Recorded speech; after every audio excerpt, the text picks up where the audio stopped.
Hi, my name's Chris, and today we're going to look at how you wire up our IP bird box and wildlife camera. Now, we've done previous videos on unboxing and an introduction to the camera, so I'm not going to go into too many of the features and functions of the camera right now. This is more about getting it set up and running in your garden. Now, the first thing to point out before you start, please do this in your house. So before you go and install your box, put the camera in the box and install all your cables. Let's get everything working first on the app, and then you'll be good to go and install it all in one hit. So first of all, you can see on the cables here, we have loads of labels which tell you exactly what each of these things do.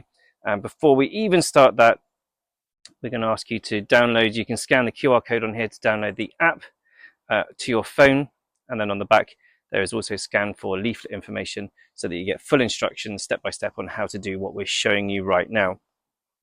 I'm going to go through the cables one by one. Each of these cables is clearly labeled so you know what it does, but I'm going to explain it here just in case you need a bit more info. So the first one I'm going to tackle is the 12 volt 2.1mm jack connection. Now, this isn't for all customers, and for most customers, you're just going to pop the cap on there and make it nice and waterproof. But for those that have a power supply down next to the camera and just wish to power it using a 12 volt power supply, that's what this jack is for. The camera will run off both 12 volt or PoE, or the PoE injector that we supply with the pack. Now, if you have got a specialist set up, please do get in touch with the sales team or the help desk team, and they'll be more than happy to help you make sure you got the right items for your setup. Secondly, we've got the light sensor, and I'll show you this in a moment once we've got it all wired together and explain a bit more. Thirdly, we've got the reset button. Again, it's got a nice cap. Leave it off for now, but if you were to set this camera up and it wasn't, or you wanted to reset this camera, you press and hold the button for 5 seconds and send the camera through a boot cycle. Now, if you're not doing that, obviously, again, make sure these caps are on when you finish and actually finalize installing, because you don't want them loose and letting in water. The only one that shouldn't be on if you're using it is the light sensor. Okay, let's get on with the business of wiring this together.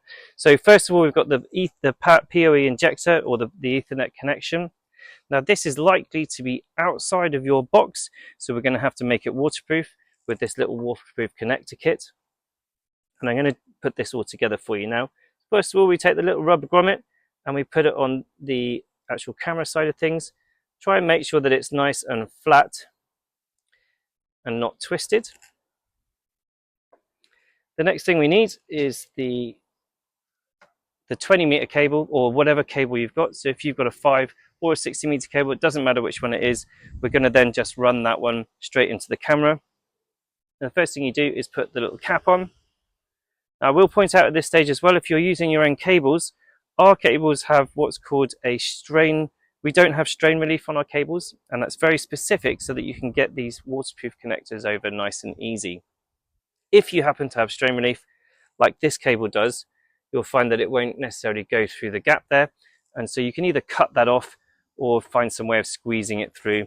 We have had customers sort of shave their cables to make sure they're absolutely right to get them through, or of course come to us and all of our cables should fit through that connection. Next on, we've got the rubber grommet, and with this one, we're going to make sure that the fatter end is just at the back. That goes on the cable there.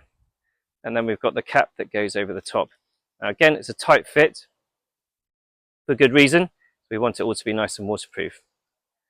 Then, very simply, you're marrying up the connections. Click. And then you're screwing this one into place onto the waterproof grommet, making sure it is sealing properly. So mine's not flat there, so I'm just going to do it again. Hang on. So you will want to take a little bit of time just to make sure that's all nice and flat and squeezed together. There we go.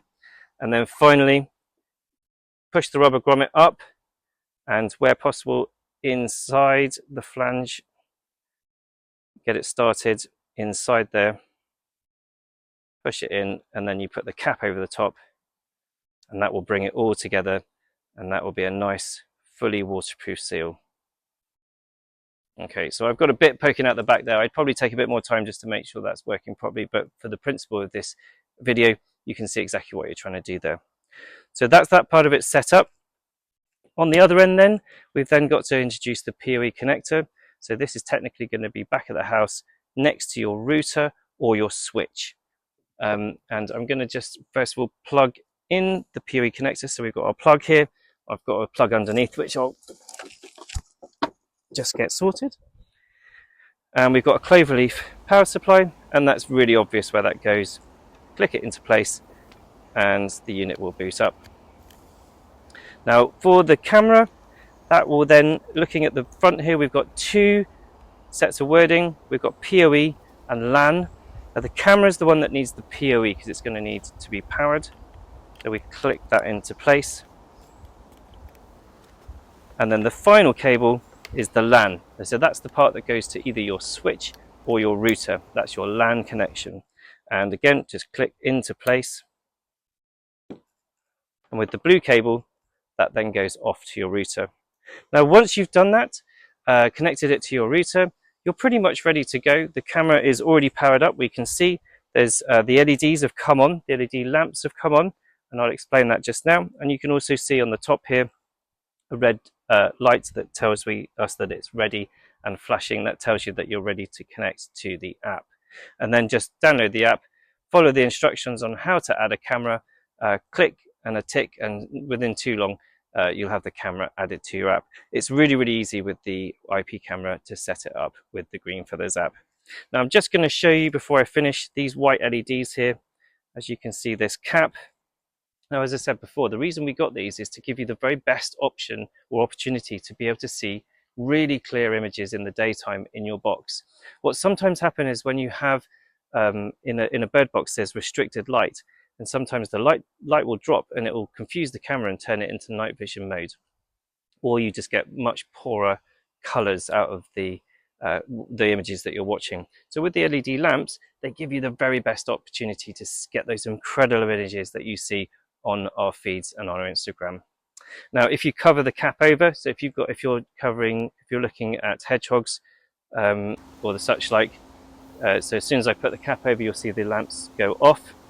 Take the cap off again, and they come back on. So if you're watching hedgehogs, obviously you don't want these LED lamps to come on in the daytime because those little guys are going to be asleep. And that's it. That is how you wire up our IP bird box camera and wildlife camera. If you've got any questions or if you need any help or assistance, of course, get in touch with our help desk team. Otherwise, thanks so much for watching today. We'll see you in the next video. Bye for now.